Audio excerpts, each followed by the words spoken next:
and to all of us that have joined the meeting. We are invited by Llewellyn to these meetings, so it's Llewellyn that must then accept us. So he had connectivity problems. He had load shedding, so we couldn't start at 9:30 because of the connectivity problems. He tried to move from one place to the other in his area driving, but it was still very bad. So he only managed to get it at around 9:45. So I take it that you do accept that apology. Secondly, let me welcome everybody to the meeting. Let me welcome DBE led by the Minister and the DM. Let me welcome the members, tired as we are, from Northwest Province. Let me welcome everybody that has joined us, and to appreciate everybody that has joined the meeting. Llewellyn, are you able to fly into the agenda for us? And we must also thank the people who attended the funeral of the MEC in Free State for representing the sector, and of course representing us too. We couldn't be there, and we hope and trust that everything went well with the funeral. Okay, members, today we are dealing with the budget review of the Department of Basic Education. We are dealing with the annual performance plan, strategic plan, and the sector plan. And maybe I should start by asking members, or rather just to put it to you, that you understand this is a budget process which is supposed to be starting today, and we will follow with the entities. But I want to bring it to your attention that the ATP, with regards to this budget process, has only been tabled today in Parliament, and which we are then allowed 10 days to have and consider rather the ATP from the department. Now, because of it is tabled today, I'm sitting here as the chair, and I'm thinking that at a personal level, I never had an opportunity to go to the ATP. And this is not just any other presentation. This is a budget that needs to speak to the people of this country, particularly the education sector. We would have to deal with it today without really had an opportunity of looking into it. I know we put a program up front also as the committee. So we have put a program up front thinking that this day we would be able to deal with it. But then the happenings had made that the ATP only be dealt with, tabled only to today. So the department is here, like I have said, the minister is here to come and present her budget together with her deputy minister and the DG. The meeting is supposed to be starting like we have started. But I want the committee to speak on that matter, because I think it will be fair that the committee speak on whether is it okay that we proceed looking into the issue that I've mentioned with its own consequences, because we are going to debate at some point this budget. And this is a budget for the entire financial year. So I'm seeing the hand first of Honorable Lelitsia and Murwatsehla and Nodada and Adwans and Siwela. I want to allow you on that order to just discuss the matter so that we are able to give a directive of what do we think should be the way forward. You can start, Honorable Itziya. Thank you very much, Chairperson. Good morning to you. Good morning to all honorable members. Good morning to the Minister, the Deputy Minister, the DG, and the entire team from the department and everybody else on the platform, and those who might be watching from other platforms. Chair, I think you are raising a very important matter that we are not dealing with just any other presentation. We're dealing with the budget that will look into the strategic plan, the APP, and the budget thereof. And therefore, it's not an issue that must be taken lightly. We note that we only received the presentation yesterday morning, whilst we are still away on the public participation of the Northwest, which would have hampered us from properly engaging the presentation itself, make our own notes properly, interrogate the presentation itself properly. And therefore, I want to suggest, Chair, that we postpone this sitting so that we allow all members an opportunity to interrogate the presentation properly and make sure that when we agree or disagree with the budget, it's from an informed point of view. You have also mentioned, Chair, that the APP would have only been tabled today, not the APP, sorry, the, what do you call that thing? From Parliament, would have only been tabled today. And as a result, we're not necessarily, will not be late if we decide to postpone today's sitting. The ATC is only presented today, and therefore we still have 10 days from today, which will be running at least until next week, Friday. So I'm proposing, Chair, that we postpone this meeting to allow all members an opportunity to interrogate the presentation so that when the department presents, at least we would have done the analysis of the budget properly, made recommendations, have questions for the department so that we don't adopt or reject this proposed budget and the APPs, from whether just because we like it or we don't like it. So that is my proposal, Chair. I propose that we postpone the meeting. You and the MENCO can then look at the dates. We can have the meeting, like I said, we have until next week, Friday. I know that next week, Tuesday is a public holiday. We can have a meeting next week sometime. We can have it on Wednesday, on Thursday evening, on Friday. But I'm proposing that we postpone the meeting. Maybe other colleagues can then come in and suggest the exact date and time of the meeting, noting that next week, Tuesday, is a public holiday. Thank you very much. Honorable Murotsetla.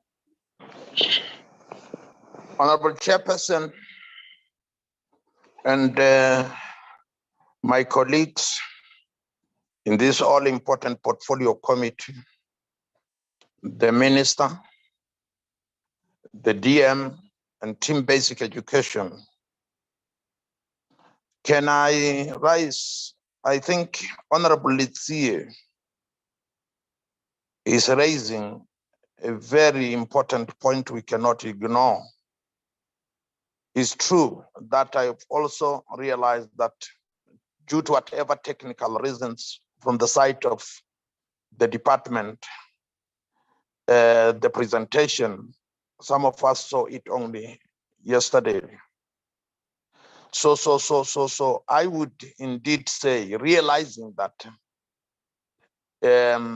this ATP will be only be tabled today, it will be in order for us to allow it indeed to go through Parliament before it could be brought to us as the portfolio committee. I therefore rise to second unequivocally Honorable Litsie on his proposal of the postponement of the portfolio committee meeting.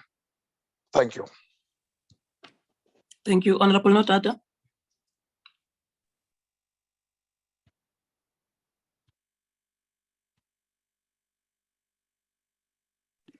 Thanks, Chair. Notata? Can you Okay. can you hear me, Chair? Yes. Okay. No, Chair, I do think that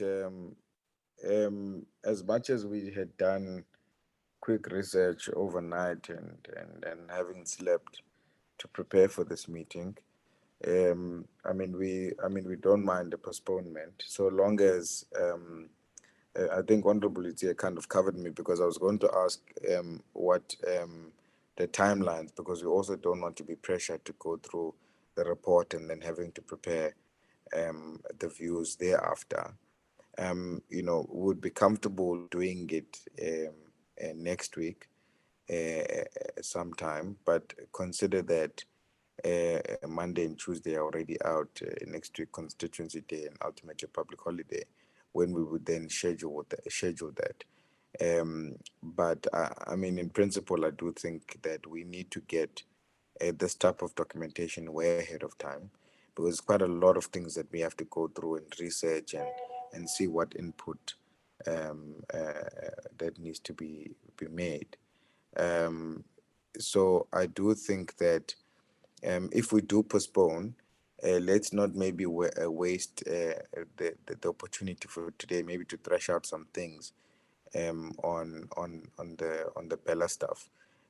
But I do support in principle that we must get these things on time, and we can postpone to next week in a reasonable time so that we can pose our questions on that. So my proposal is coupled with that proposal that says, Chair, that we shouldn't at least waste today. We can just, take a couple of minutes out just to thresh out a few things that we would have liked to ask in relation to Bella, considering that every weekend we are already out to different provinces. And then we can deal with the APP and budget next week. And then we'll be able to interact with it thoroughly, having gone through all the details, because now we had to rush, even this morning I had to look at some elements to it, and as much as it's complete, I don't think we've done the thorough analysis on what is being proposed. Thanks. Chair. No, thanks. Good It's morning. at once. It's at once. So Sadon's first. yes, then you. Oh, okay. Thank you very much, Chairperson, and good morning to your good self. Good morning to the Minister, the DM, the Director General of the department, and the entire entourage, and also to our parliamentary staff and everyone in the platform. Chair, I think honorable members have spoken, and I'm also in support that we postpone this item, and we'll deal with other remaining items in the agenda.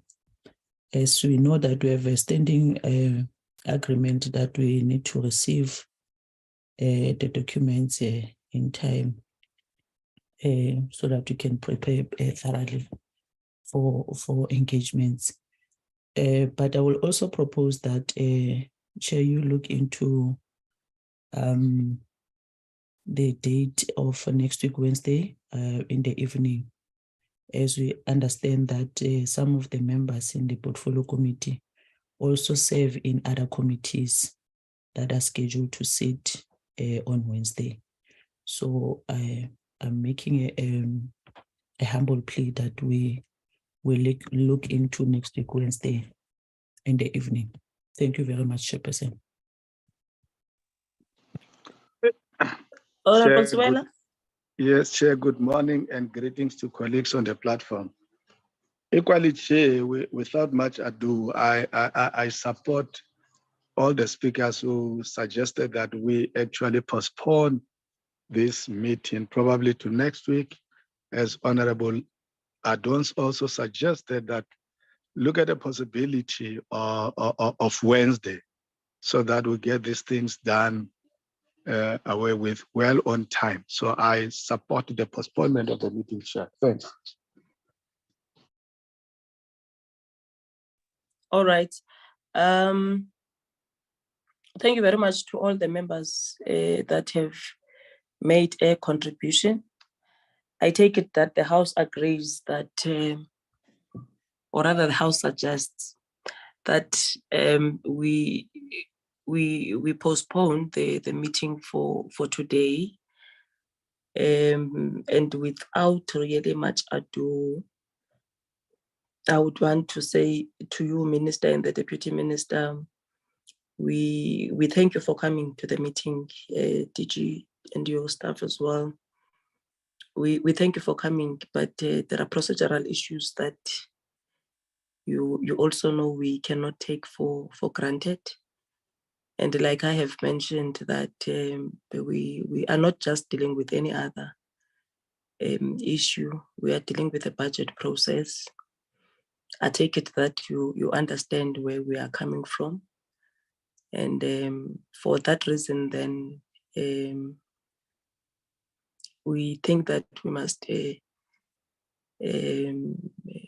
allow you to leave us in the meeting as the portfolio committee, so that we use this opportunity rather to deal with the issues of the BELA, which we are busy doing. I am going to, because our meetings are on Tuesday, I am going to have to ask for permission from the Chair of Chairs to have a meeting on Wednesday. I am taking into consideration what the whip has proposed. If we do this meeting on Wednesday, because Thursday is also a bit out because it's our traveling day. If we do this meeting on Wednesday, it's gonna be at night, probably at 7 at night. Then we're gonna start with the department because the week thereafter we will have to do the entities. So I just want members to have that in mind, that the possibly time and date would be next week, Wednesday at 7. So thank you very much, DBE. Siyabonga. Yeah, not at night, Chairperson, in the evening. It will not be at night. It will be in the evening. Thank you. Thank you, Honorable. Thank you. Thank you, honorable members. Thank you, Minister. Thank you, Chairperson and honorable members. Thank you. We are sorry that you are going back home without having worked today. Thank you. It's a leave without pay. They must give us that money of today. DG, no work, no pay. At least we'll have tea with you, Chair.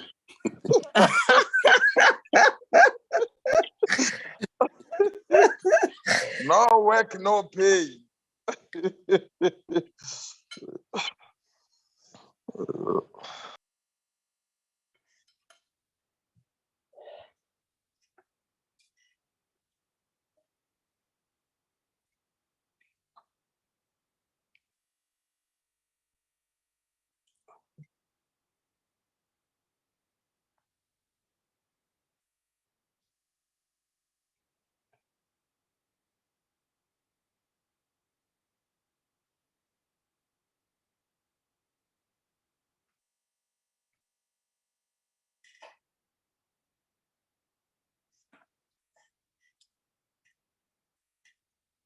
This is the wrong agenda. What is happening? Oh, we must adopt the minutes, ne? Okay. Members, yes, the minutes of the 7th of March. We had a meeting virtually, which we were briefed by the department on the update on capacity building in the South African educators for learners' improvement in math, science, and technology. Page 1 is the attendance. Page 2 is the attendance of the department and our parliamentary staff. We opened the meeting, we welcomed the department, which was led by the minister, and we have done our condolences to the Free State MEC. And then the minister had then made an opening remark, and then we had a briefing on maths and science, which was done by the department.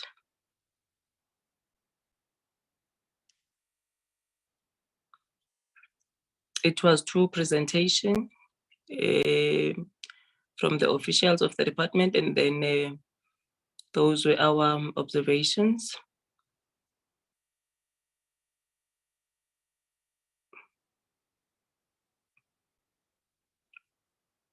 And then we had the responses which were led by the minister and the DG. And then we adopted the minutes of that, previous minutes on the 28th. And then we had dealt with the issues of the Bella bill, where the Honorable Nodada had an issue of the letter that he has raised with us. And then we have responded that we will give him a response, which we did last week, I think on Friday. And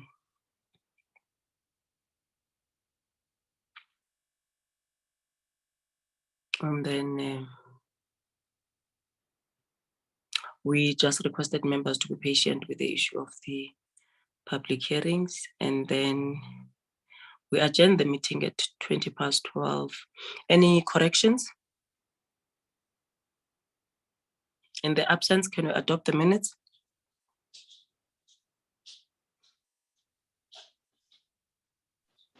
Honorable Litsi.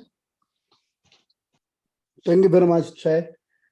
Without fear of contradiction, I move for the adoption of the minutes as they are presented. Thank you.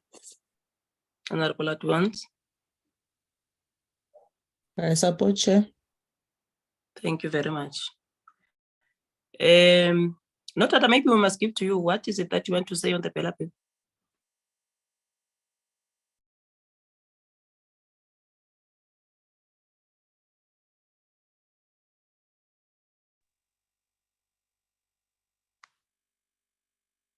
Honorable Notat. Am I audible now, Chair? You always take your time, Gandhi. What is your problem? Hey, we are audible. What is your issue with the Bella bill? I'm trying to connect, Chair, and you know this thing of load shedding sometimes is unnecessary. Chair, I just wanted to raise some few, because I think it's important, because we do have briefing meetings for the billable ahead of our public hearings, you know, and sometimes I don't think those are the appropriate platforms to raise some of the issues, you know, but it's also to get clarity. Thanks for the response that you have provided in writing on Friday. But there are some observations that continuously are reoccurring, you know, and it's important for me to record them and raise them, because they need to be addressed, and I don't know what what we're going to do as a committee to address them, because some of the implicated parties are from the department. But let me just cut straight to the chase, Chairman, and not be too long.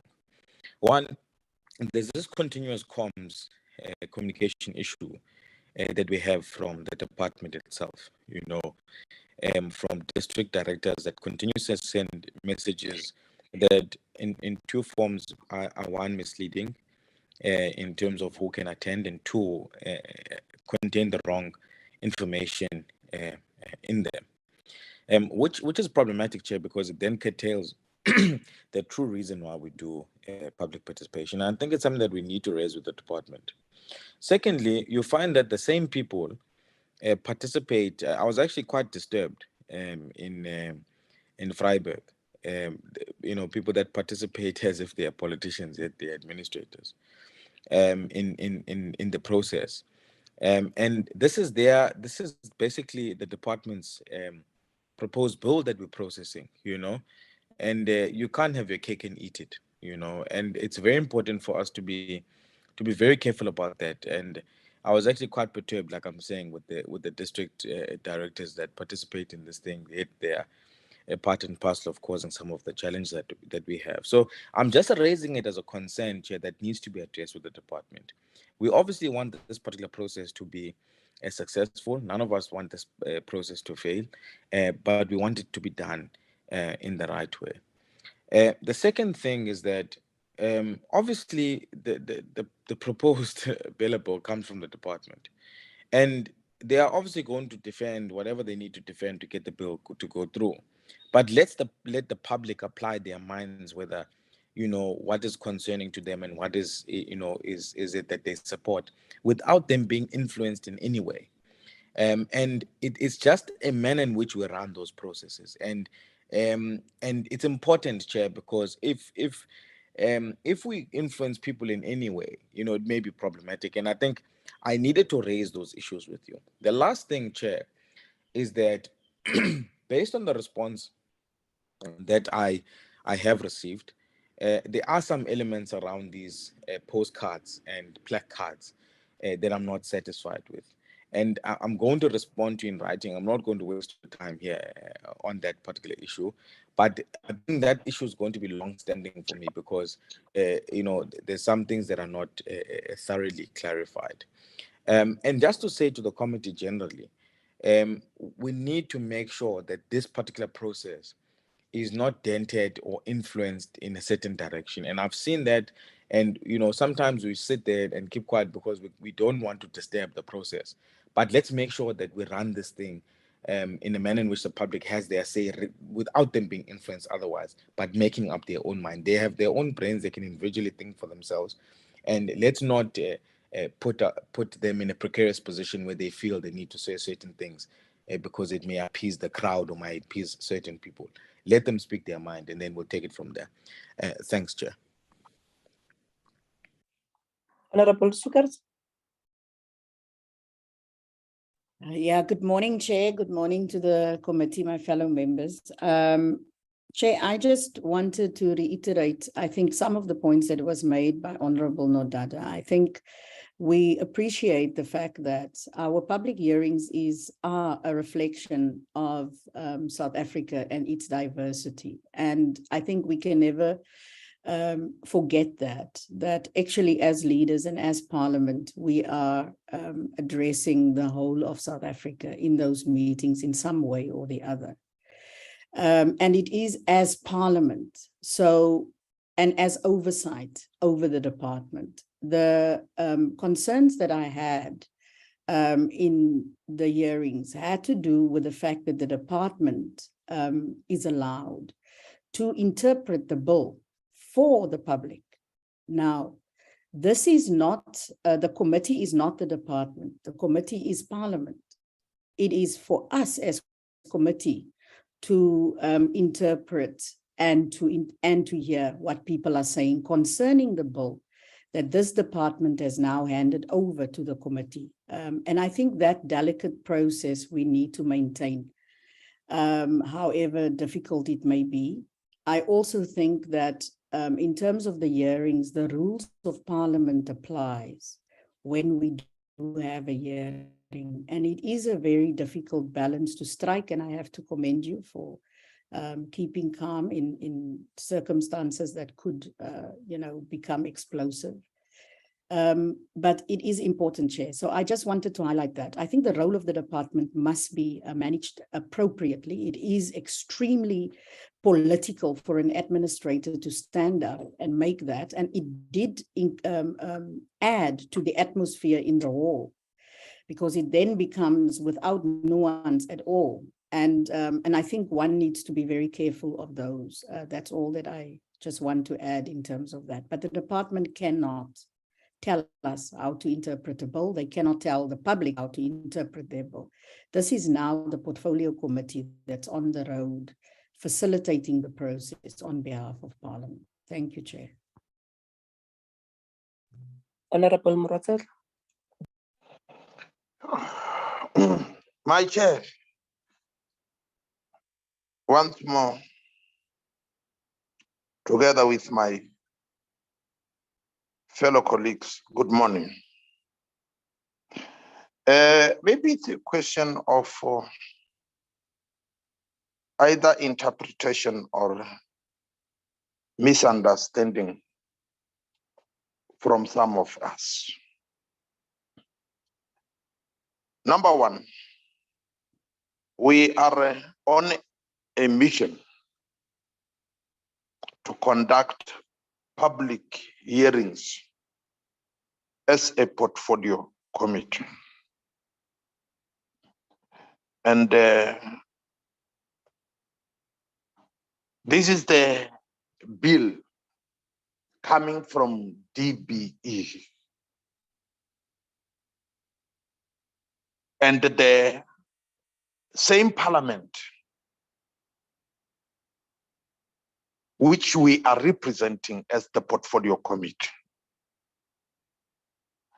its own logistical arrangements caters for the department, the relevant department, to go with us.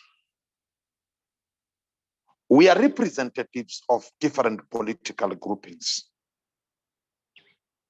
and we may equally fall into the trap of misrepresenting the same bill, because it's not our bill per se. I hear what my colleagues are saying, but my main question is, what is it that would hurt a fly when the owners of the bill themselves are given a slot to interpret what the bill means without any undue influence in whatever side? Because I believe, Chairperson, any interpretation is not to the benefit of one particular grouping or the other. The interpretation, so that at the end of the day we must have a proper product, is to the benefit of any other person who will be ascending the podium. But if you see, Chairperson, if it would be seen as if the interpretation given is to the benefit of particular people at the expense of the other, that's where we ourselves will go wrong. I would even say it is better if the department gives the interpretation than any of us, because lining up there in the front table, we belong to different political parties, and each one may love to see things or may love to interpret things according to his and or her own way. I thought the department, even though it may be insinuated that they are for this and against this, but they are better placed to give the interpretation than any of us, because we are likely going to fight amongst ourselves. Thank you very much. Thank you, Honorable Yabo.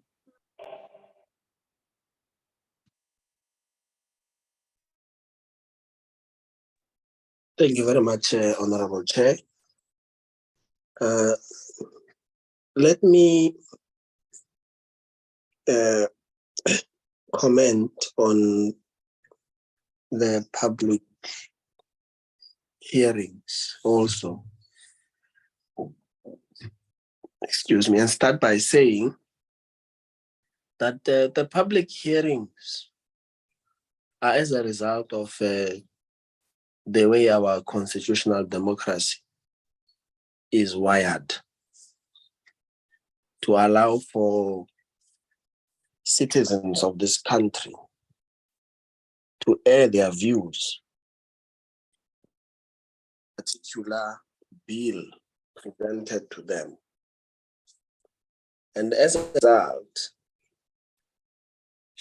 these will be contested ideologically from various personal perspectives, individual optics, and probably party political views.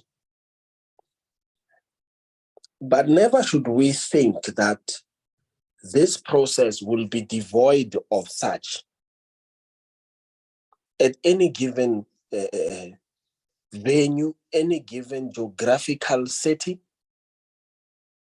or in any given cultural setting, the bill that we are canvassing across the country will be contested because of the diversity of views that obtain on the ground.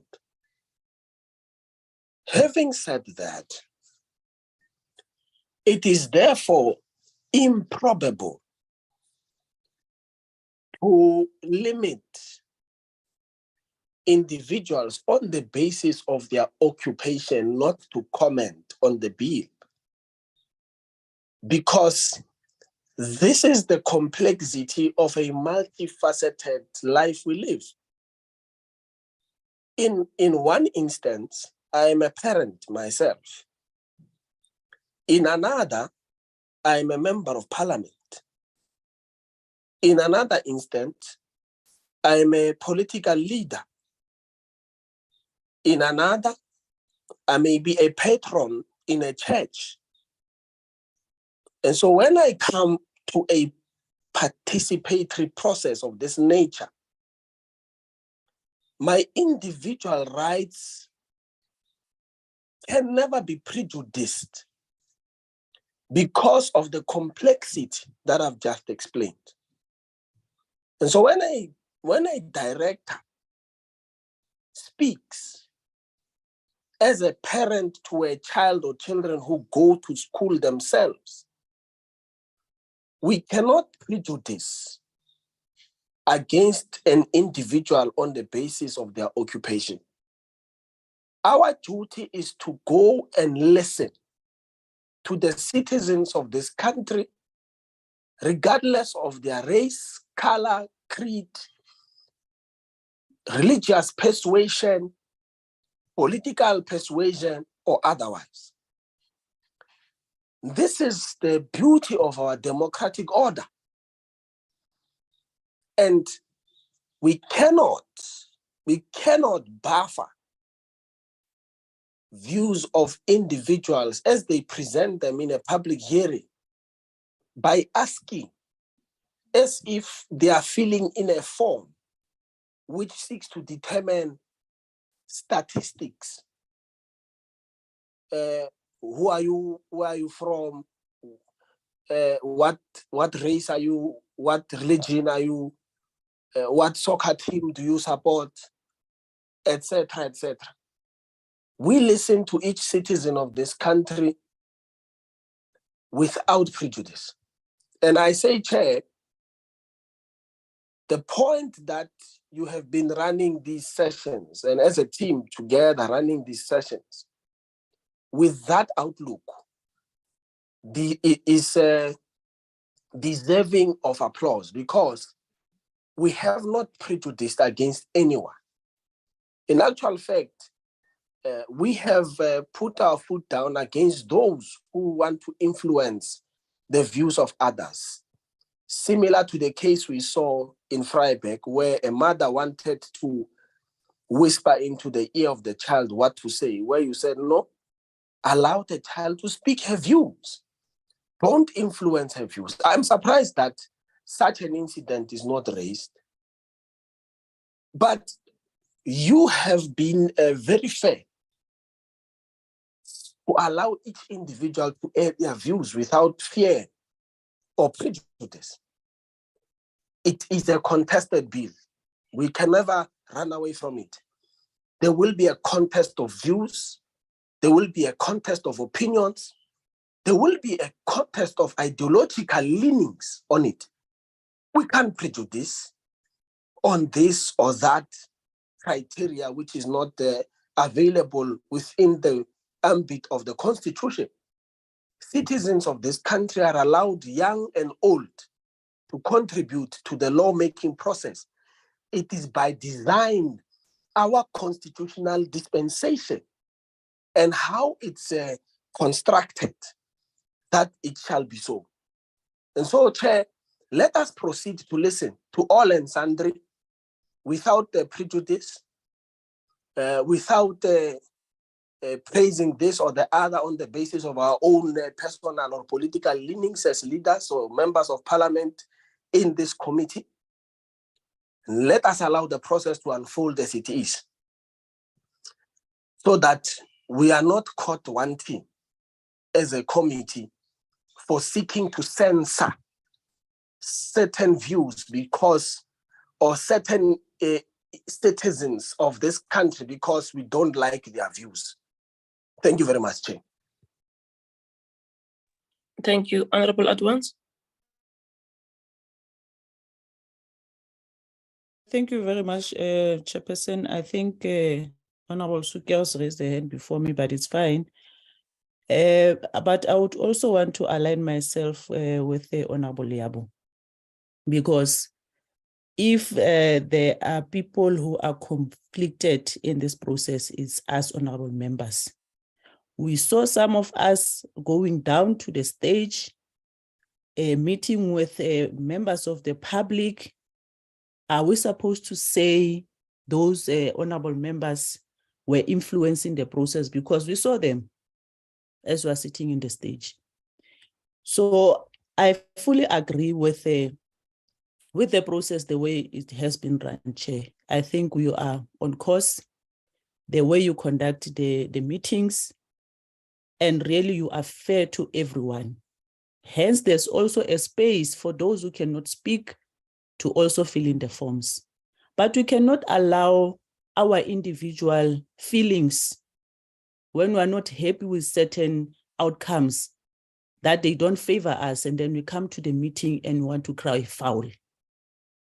As Honorable Yabo said, this is a contested bill, and this is not our process. It is the process of the members and members of the society and the community at large.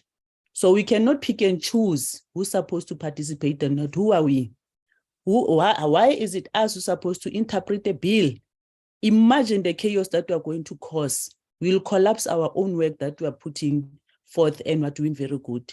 We cannot allow that to happen, Chair. The way you've been conducting the public hearings, we must continue as such.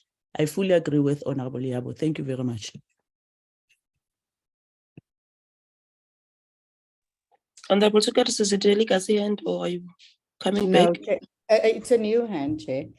Chair, I firstly, let me say, we are the lawmakers, not the DBE.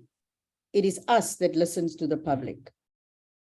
And I would say that it would be possibly good. On one matter, I can concur with my colleagues, which is that all of us have our own leanings, our own interpretations, our own positions. Let's not say interpretations.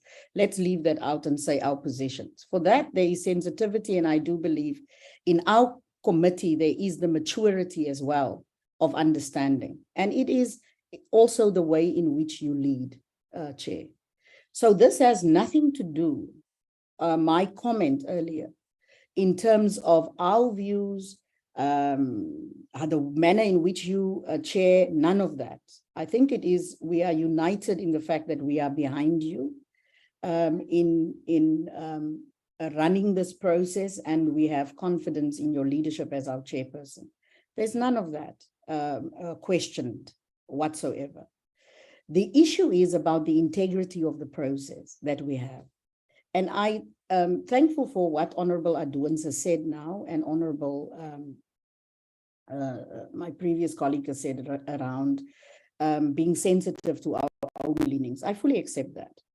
However, it is important for us to keep the integrity of the process. And to that end, I would propose that the legal advisor of Parliament advise the committee in terms of the protocols that are to be adhered to in a public hearing of this nature. Also, secondly, we should, as leaders, I'm making this comment away from the process, we should be very sensitive as well if we talk about incidents of the type of language, the type of aggression that is being used to people, like in the hall on Sunday. That is another matter as a committee we need to be just aware of. I want to separate the issues of politics and all of that. I want to separate that because it wouldn't be fair to us as a committee and the manner in which we work together.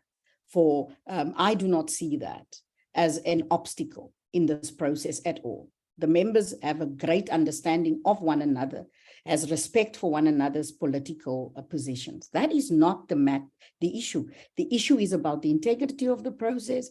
The issue is about when there are political statements, and it's now an added issue that I'm bringing up, that when they are there, that that it be managed in such a way that some people don't. I have constituencies that on Thursday, Honorable Yabu, had a problem on Sunday, had a problem with the fact that they felt unwelcome in that hall, felt to a certain point threatened in that hall.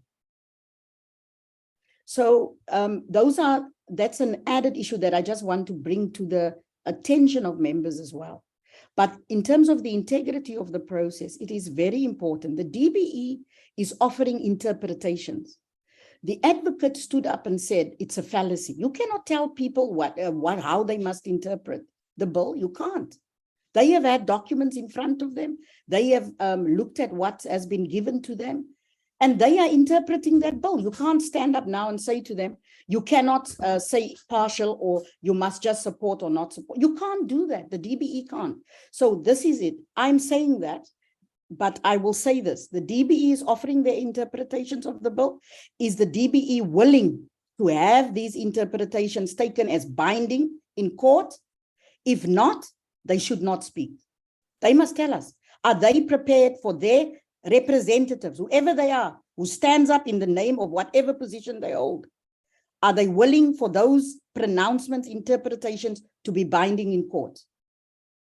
They must tell this committee. And then, of course, my proposal that that we just be empowered as members around the process by the legal advisor. Thank you, Chair.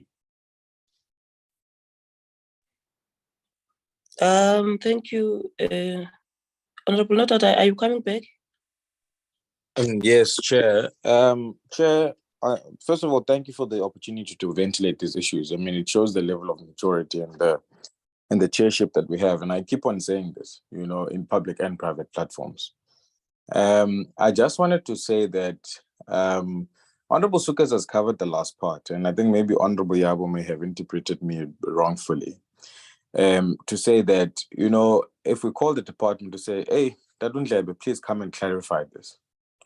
That person must come and clarify what is being asked. Or Advocate Misa, come and clarify this issue of culture and whatever. What is the context? Somebody asked in the public hearing, can you please clarify this thing of alcohol? Because I think people misinterpreted, and, it wasn't clarified. So the point I'm trying to make around that, Honorable Yabo and Chair, through you, Chair, is that we need to make sure that we don't unduly influence people to a certain direction, as was the case with Dadunlebe, if you want me to be frank with you. And it's important to safeguard the process because we don't want it to fall flat at the end. That is basically why otherwise we'd sit and keep quiet and say, no, it's fine, let it happen the way it happens, and then somebody comes and challenge, because we can see we're lawmakers who've been through the process. So we want to make sure that we safeguard the process. So I want you to take it in that spirit, not in a spirit of influencing political views. We all have our different views, and I think we understand that. We've ventilated that in private, we've ventilated that in public. So the key thing is to make sure that if you stand up there, like me and you, Honorable Yabo, you may be a spokesperson of the party on the other end, I might be something else on the other end, but when we sit there, we're members of parliament. So if you stand up there and say, I'm this person, I'm wearing this cap, the way in which you interact must represent the cap that you're wearing. And it's important for us to safeguard the process in that instance. And that is precisely why I was raising this issue to begin with, Chair. And I think you will respond to my second one about district directors distributing the wrong information. The last thing, Chair, that I wanted to ask, and I don't know if Metandi is on the platform, because we receive various submissions. Pestalozzi Trust, some people send bulk emails and so on and so on. And those things, because they've got similar wording, they might come from the same place. They are bunched into one. So the boxes that we received with flyers were delivered in, and I wanted to check who delivered those boxes of flyers, because if it comes from one place, even if it had 500 districts, if it comes from one sender, the same as Pestology Trust that has different people, the same as people that have submitted have different people, if it comes from one person, it must be taken as one submission. So I want to check who delivered those and where were they delivered from. Are they from a post office or from a specific group, a specific address, or a specific individual that is attached to that? And lastly, which is the key thing, because we've got a lot of information sent through from these different schools that about these flyers, is as to who printed those particular flyers for people to make those submissions. And do those flyers contain individual comment of those people, and do they have signatories and addresses on them, so that we can locate where they come from? Because the challenge we have is that we can't apply different rules for other people and different rules for others. So if these things have been printed by specific people and they've been given to a grouping of people to submit, and then they've been submitted as a group, they must be taken as such. And I think, Chair, that's precisely part of the things that I need clarity on. And I've written to you, if you don't have immediate answers, you don't have to. But I just thought I must raise it on the record so that colleagues don't think I'm doing secret raising things on the side. But I think it's just due diligence for me to do that, because we need to make sure we apply the same rules to all stakeholders, to all people when it comes to the submission of comment on this bill, and we must treat it as such. So please take it in the spirit that it's intended to. Honorable Yabo, Honorable Advance, through you, Chair. Nobody is trying to curtail people from airing their views. I just think we must safeguard the process, and we'll always respect people's different opinions. We all have different opinions, and it must be taken in that spirit. We want the process to succeed, and that's why we don't go and raise things in public and jump up and down and all of that. We raise it in a meeting. We try to find each other, and then we are able to resolve and have a nice way forward of how we deal with these things moving forward. Thanks, Chair. Thank you. Honorable Yabo.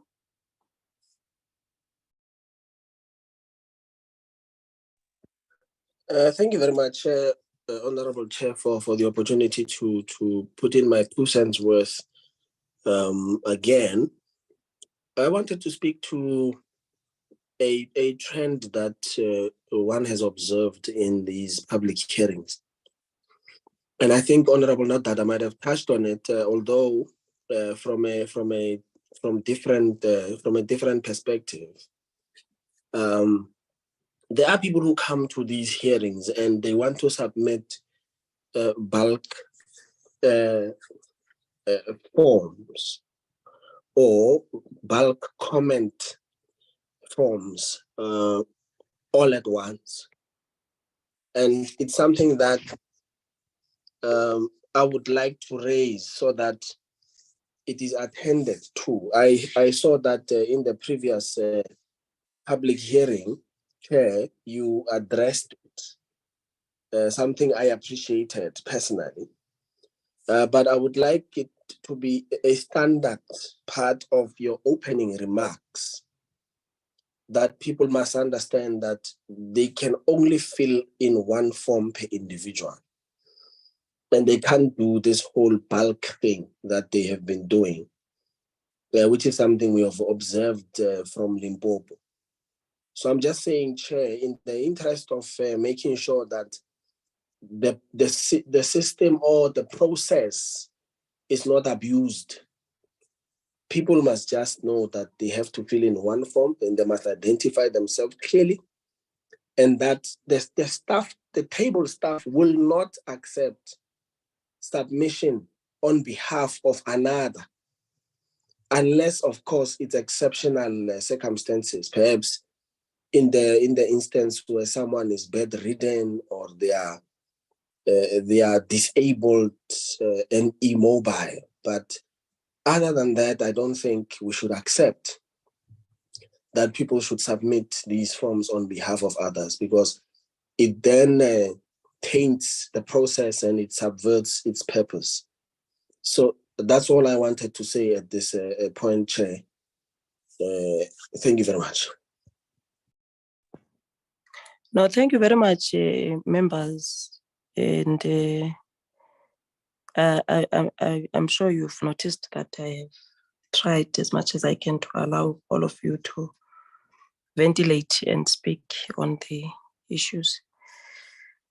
From my side, I want first to thank you for your commitment, for the past 3 weekends in our work, actually, because it's our work that we were embarking on. I want to thank you for levels of professionalism that you have displayed, because look, this bill is a very emotional bill, and you see and you smell those levels of emotion from even us from the table.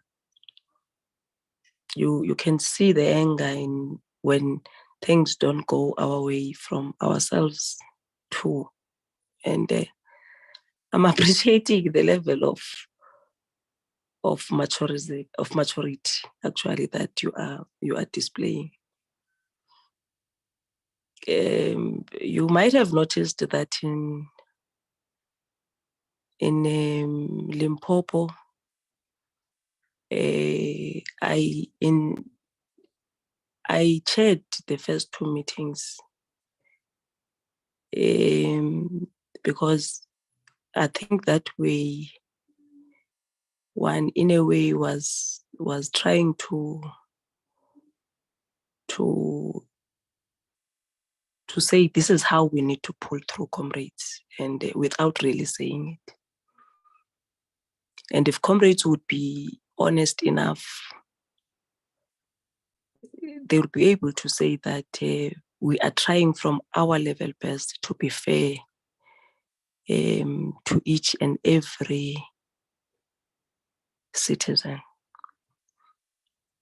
This bill is a baby of Department of Basic Education, and I think all of us by now we know that. And I want to take you back when we have started with the process. It was 2 advocates from DPE that took us through this bill. It was Advocate Misa. I can't remember the other advocate that passed on. We went to an oral presentation. Advocate Misa was there together with the legal advice from Parliament. And if you have noticed our way of dealing with it, we allowed all these groups to come and present, but then we wanted Advocate Misa to speak at the end if there was an issue of clarity. Now, I said it in Northwest, and I'm saying it again in this meeting, that for anything that needs clarity, as far as this bill is concerned, the right person to give that clarity will always be Advocate Misa. It's not going to be a legal person from Parliament. You can't divert us. You can't want to shift now the crux of the issues. This bill is DPE's bill. It's not Parliament's bill. That's where Advocate Misa come on. The issue of Tatundlebe no Tata. Just try to think when I think it was the 4th person. And what made me to ask Tatundlebe to come there and speak, it's because fortunately, the person that was on the podium said, I support this, I support this. It was 2 clauses he supported. It was 2 clauses that he did not support. 1, that gave a balance. 2, as a person that I was chairing there, I asked him, are you supporting the bill? He was confused. I support. He said directly, I support the two. I do not support the two. If you were a chairing at that moment, you would obviously want an intervention. And an intervention could not have been me, but it could have been, again, somebody from DBE. Because mind you, I don't know if you watched how you stood up and went directly to me. If it was me, obviously yourselves as opposition parties, you were going to say, I'm biased to a particular directive. Should I say, you must say you support the bill based on this, and the direction that Ndlebe raised said, and it was correct, because that's what we want. People should not say, no, we are not supporting the entire bill, but we support 1, 2, 3. That is what we want people to say. But if people would say no clause and refer to clauses and then not know whether in terms of the bill you support, because at the end of the day, and that's what every time when a speaker has finished their input, we say, we want people to say you support or you don't support the bill. So the issue of the DBE, Advocate Misa in particular, I have listened to the views of yourselves as much as I can, honorable members. And you would know, I only ask Advocate Misa to speak on the issue that woman stood there to say, clarify to us the issue of culture and religion. What do you do? Obvious. The people who owns this bill must be held accountable. They must go and clarify. It's not our bill. And I'm doing that because this bill is not the first time that is dealt with. This has been dealt by the public when it was still at the level of the DPE. And there were many opposition to it that even took the process to court. So we are eliminating and trying to reduce such. Because when people are not satisfied, it's human in your nature that you would want small things to make them loopholes. Secondly, let us not run away also to the truth and the reality that we are from political parties with different mandates. Us from the table. It can't be correct when, as a member, you go down and tell your constituents what to say. And when another political party reiterates and do the similar thing, then you get to be offended. It can't be correct. And we know how the modus operandi. For instance, if I must mention members of the ACDP in particular, you can tell their content had the same issue. They rise from Free State to Limpopo. They rise and tell us that we are busy with an abortion bill. They rise and tell us that this is what we are doing. And there is nothing wrong. From a level of where I'm sitting, there is nothing wrong with that, because you need to mandate your constituency to a particular direction. And that's what is happening in these public hearings. So what I'm requesting to you, members, is that as emotional as it is, but we need all of us to rise above. We can't point fingers and forget that the other tree is pointing at us. We have tried to be very fair to an extent. You would remember when Honorable Yabo was chairing, I had even asked, are there hands that wants to speak? Because we want everybody to feel that they are part of the process.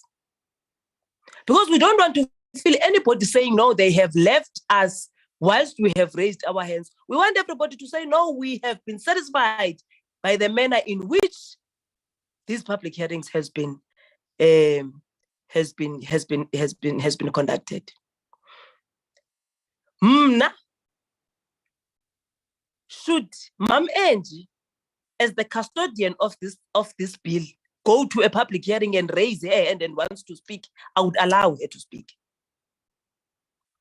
I'm trying to come to this thing of the officials of the department.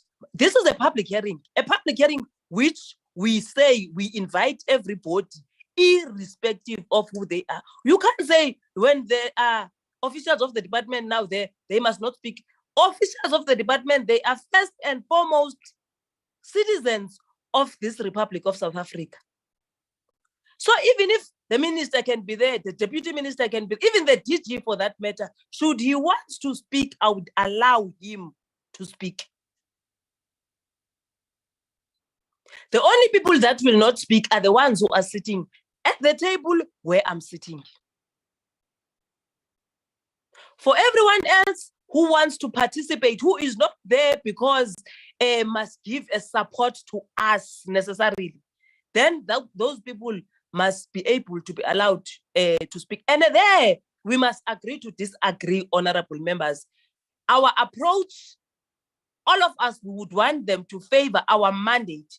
But when it doesn't happen like that, we must equally surrender to the process and appreciate it the way it is. So I honestly think that as much as there is levels of dissatisfactions, it's dissatisfactions and challenges, by the way, that every time when we are doing this analysis, ticking on and off of whether we were right or not wrong, we are going to encounter. So for the matter of procedures, one thing also I wanted to bring to the attention of the committee is that we at least now have done 3 provinces. And the manner in which we have moved, I want to propose to you that instead of 2 on Saturday, we consider starting at 12. And the reasons I'm putting is because, one, we are likely to finish late because all of us now, I think we agree that our public hearings are overwhelming in terms of the people that are coming to them. And we want to give those people an opportunity. But at the center of it all, again, we need to travel, and we don't want to travel at night to the next destination. So I want to appeal to you that on Fridays, let's start at 2, not 2:30, but at 2. On Saturday and Sunday, let's start at 12, so that everybody, we can be at ease. If we must travel in the next morning, we can be able to travel in the next morning, but also we need not to finish very late, so that we will struggle, because we will panic now if it's getting late and we are still at the stage. Because you can see now, if you are able, we can tell now, moving to other provinces, there is serious mobilization from all angles, from people who support and from people who do not support. So it tells you that we must anticipate to have more and more people that come to participate in the bill. And thirdly, I am proposing that we stop now this thing of the food. We stop the distribution of food. It's causing chaos. It's causing serious chaos. I'm proposing that we rather ask them to do fruits. They must do packages of fruits. At least I think they would reach to our thousands and so on if they can do fruits, drinks, and water in a package. Even people who are sick with diabetes and so on will be able, while sitting, to have something, instead of, because they are limiting food to 250, and it is not really fair. People want to get food, and to an extent they want to make the process now very chaotic. So as we see challenges moving forward, it's challenges that we will sit and try to reflect on and try to correct as we are moving forward. But to think that it's going to be a matter that is going to satisfy all of us every day. I think even ANC members at times, they go out of the public hearings not being happy with what has transpired. Opposition members too, it happens. But we need to soldier on, we need to carry on, we need to focus on the ball, and the ball is for us to finish these public hearings as we have agreed that we will do so. So I appreciate these discussions, comrades, or rather members, because they also help us to see how can we handle meetings moving forward. Handling public generally, it's not an easy thing to do, but at least we are trying. We are trying to make everybody feel comfortable. There are a lot of racial issues. You know, at some point, there was a person who just told me, no, you are only noticing Black people. You know, you must rise to say, but white people too. Or I mean, I was told I'm only noticing white people. And yet there are white and Black people, I'm noticing hands as they come. So there is that issue of race also, which needs all of us to be matured in dealing with it. I see again, there's Honorable Nodada in Sukers at once, Muratesha. Let me then allow those hands in that order. Sukers. Is it me first, Chair, or Sukers? It's you, not that. Thanks, Chair. I'm going to respond to the proposals that you've made. And I just wanted to say to you, Chair, and suggest to you now that if somebody is not sure about supporting or not supporting the bill, the fair response is that if they are not in support of it in its current form, they must say so. If they are in support of it, just have problems with certain clauses, they must say so. That option is theirs, not to be influenced otherwise. That no, you must not throw away the baby with the bathwater. It's not their duty to influence people. If I see the bill and I say I don't support it in its current form and I've got problems with these things, if you fix them, I'll support. It's fine. If I say, no, I support the bill, but I've got a problem with it, it's fine. It's also fine. So I think in that instance, that's where my contention was. And I came to her side and I said, you know, we need to give people that option and not just simply influence them in a certain direction. So there, we might agree to disagree. That's fine. And then secondly, Chair, in terms of clarity, there's somebody in the audience that said, can you clarify this thing of alcohol? So in terms of clarifications, let's not be selective as well. Let's give the clarifications that are required. I mean, the legion of people that came there and objected to the alcohol in schools don't even understand the clause. I can tell you 1000%. But I mean, the advocate Misa was not called to come and clarify that. So in essence, all I'm asking is that in the process, let us make sure we have a balance of fairness in all of that. Now, coming to your proposals, Chair, I do think that if we do start earlier, we'll have to finish a bit earlier for travel, as you've indicated, so that we don't now make additional time when we already have got that challenge of travel. We've already got colleagues that have had accidents along the way this past weekend and the weekend before. So we need to make sure we safeguard as much as we do the work of making sure we engage as many as possible South Africans on this. We also need to safeguard those that are responsible for the engagement. So on that proviso, I mean, I would support that so long as we finish. If we start at 12, we finish at 4, that's fine, then we have time to travel. And then secondly, I don't know how the mobilization has gone out, because I know we've got Parliament being helped by the provinces and the districts in those areas to mobilize people and get them to the different venues. Is the challenge of budgeting for those people that come in those venues in terms of the quantity of food, or do we have a quality challenge? I mean, I'm just trying to understand what the difficulty is in that regard. And once I get that clarity, then I should be fine. And please, Chair, don't forget the question that I asked to the staff to clarify around these postcards, because I need to get feedback on that so that I know what is the principled acceptance of those submissions. Thanks. Honorable Sukers. Yes, Chair. I'll start by firstly, your proposals on time I do support. I think it is important, the issue of safety, especially safety on the road in the rural areas. It's very important. So I support that. I just want to note my objection, Chair, to the fact that DBE has had 5 years to advocate for the bill. Public hearings are not the platform for them to advocate for this bill. And so I fully stand with what was said earlier by Honorable Nodada, that it cannot be that an official stands up of the department to then tell people how they are supposed to vote. Parliamentary legal advisors are there to advise on parliament processes. This bill is now with Parliament. It is not with the department. So I want the ACDP's objection in terms of the process to be noted. And then I want to also add the officials can't speak in their official capacity. They must then take a ticket like anybody else. You can't stand up and say, I'm the district, whoever it is, or the Minister of Basic Education, and then speak on the bill. Then you must speak as a private citizen.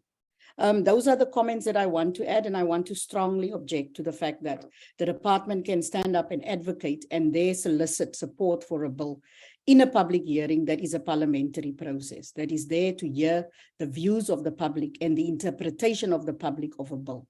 Thank you, Chair. Honorable Mrotsetla. No, at once first, sorry. No, it's fine, Chair. I just rose my hand to support your proposals, but also just to add that the distribution of those fruits must be done before they enter, so that they don't have to also to stand after meetings for that, because also for members of the community to travel at late, it's not even good for them to do that. So we must also strike a balance that they must be distributed. When you leave, all of us will leave. There's no one who's left behind. Thank you, Chair. Mrotsetla. Chair, can you hear me? Chair? Yes. Okay, thank you. Because my phone has just done something and you called for, and I'm not used to it.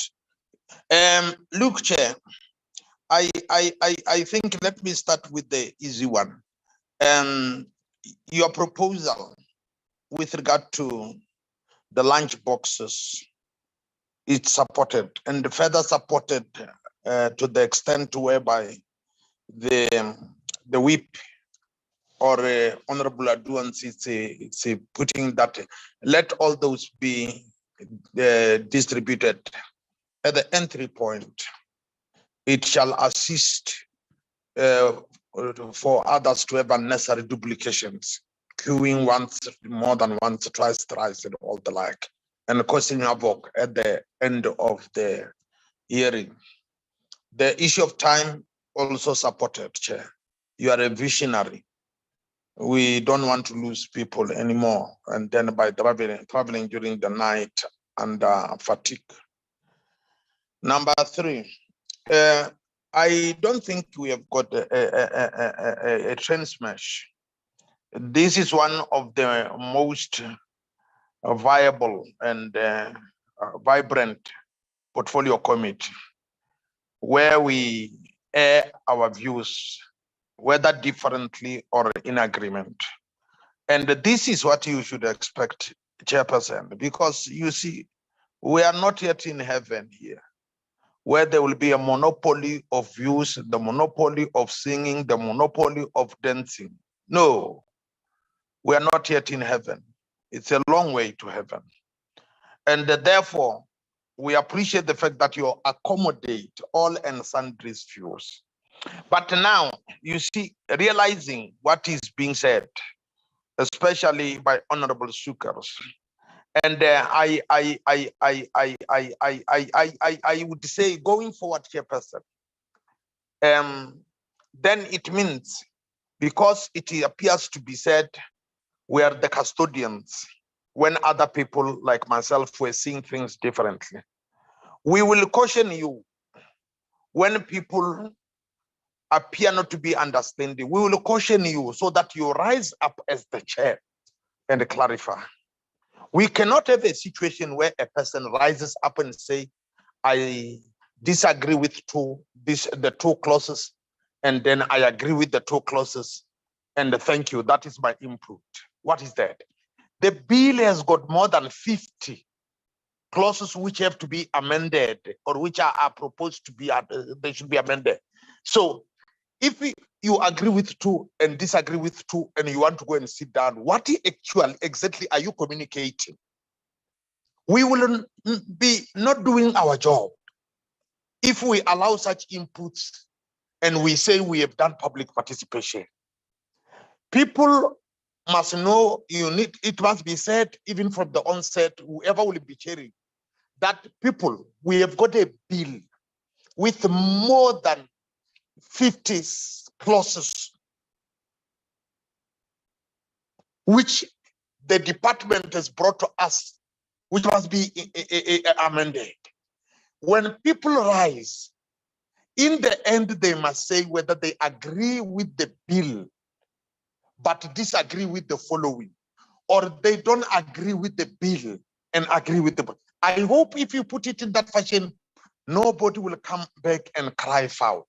Because you see, I think that is basically what Ntaten Zebe did, which was assisting us, which was assisting the process. So if it is going to be said, or if I raise my hand as a member and clarify that, it should not come back to be an issue. Let me just stop there. Thank you very much. Honorable Letia. Thank you very much, Chair. I thought I was not going to speak, but I want to rise in support of the proposals that you've made. One, the proposal of moving the meetings on Saturday and Sunday to 12 o'clock. I think it makes perfect sense. It allows us to have more people to speak without being worried about traveling at night, knowing that on Saturdays and Sundays, a lot of our people also engage in the voters that may not necessarily make them to be better drivers once they've taken those kind of voters. So I support the issue of starting on time, finishing on time, so that we're able to travel safely. I also want to support the view of the packs being changed from maybe food to fruits and water, so that it accommodates more people on the budget that Parliament has, and also them being distributed as the participant enter the venues, so that we eliminate a lot of queuing. We can't have a culture of people queuing everywhere. Let's just minimize the queuing part. And then maybe lastly, let me comment on this issue that the department officials at the district level must not comment on this bill. I would have a problem, because technically, what does that mean? It then means principals will also at some point be told that they must not speak because they are employed by the department. Whereas, and then from there it will be teachers who will also be told not to because they are employed by the department. So I have a slightly different view as far as that is concerned, because they are in the system, they understand some of the challenges that are posed by the current legislation. And if they support or do not support certain clauses as proposed, I think they must be allowed to speak. Their parents themselves, some of them are in the SGBs, some of them are full-time teachers, and I believe that those ones must be allowed to speak, because you are right. In Free State, we had legislators, members of the provincial legislature, who spoke on the bill and rejected the bill. And I think 3 of them who spoke there, Honorable note that there were members of legislature deployed by the DA. We did not raise an objection with that, because we understood that at that constituency where they were speaking, they were probably speaking as parents of these learners who go to the schools. And I think they must be allowed to speak there. Where I think Chair must tighten the rope, it's if we go to an area, like we're going to Mpumalanga now, when we have members of parliament who reside in those areas, present there, like 2 were present in Polokwane, did not allow them to speak on the bill as legislatures in parliament.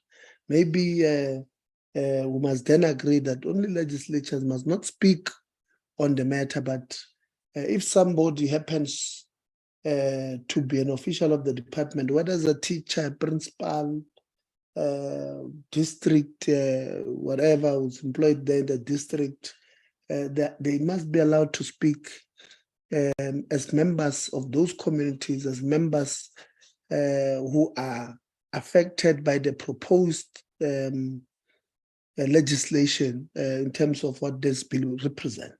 So that's what I would have wanted to raise, just to disagree with the Honorable Suker's approach that officials must not be allowed to speak. I think we'll be stretching it, Chair, because after that, I can guarantee you they will then come and somebody will then come and say, no, principals and teachers must not comment because they are officials of the department, employed by the department and stuff like that. Thank you very much, Chair. Thanks. Honorable Liabo.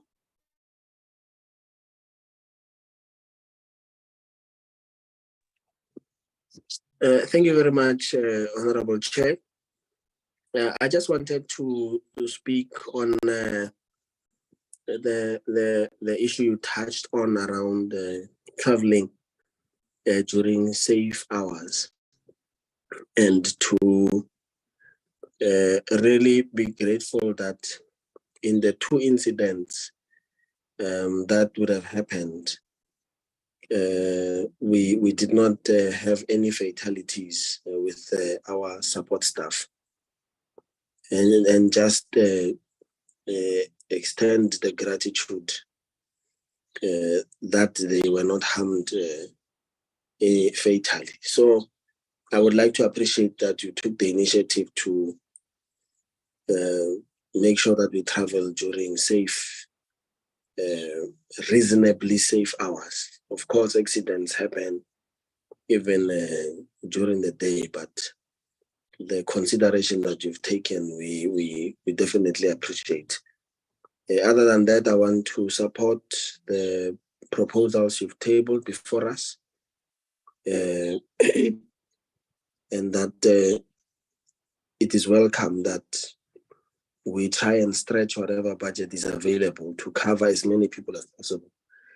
We are experiencing unprecedented numbers in terms of turnout, and it is good for the democratic project, but also it has the potential of creating tensions when the subsistence that is made available in the form of lunch after the process does not cater for everyone. So the initiative you've taken to try and stretch the already thin budget to cover as many people as possible is appreciated. Thank you very much, Chair. No, thank you very much. Let's see, Muratsetla and not Tata, those hands of yours, are they legacy end or what? Sorry, Chair, I removed my. Yeah, Legacy, unfortunately, I'm unable to lower mine. Just take it as lowered.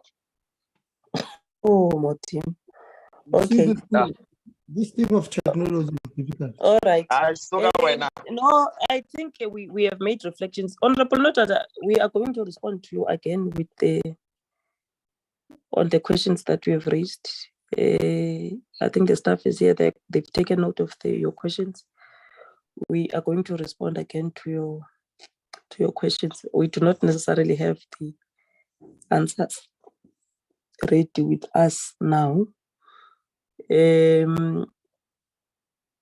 I know members have not received their SNT from last week. They are going to receive it maybe, I don't know when, together with this one, but we will try to push also. We are agreeing on many issues on how we should move. Those few issues that we don't agree on, we will see how do we trespass moving forward. But what is important is that all of us, we know that we need to push through with these public hearings. We are going to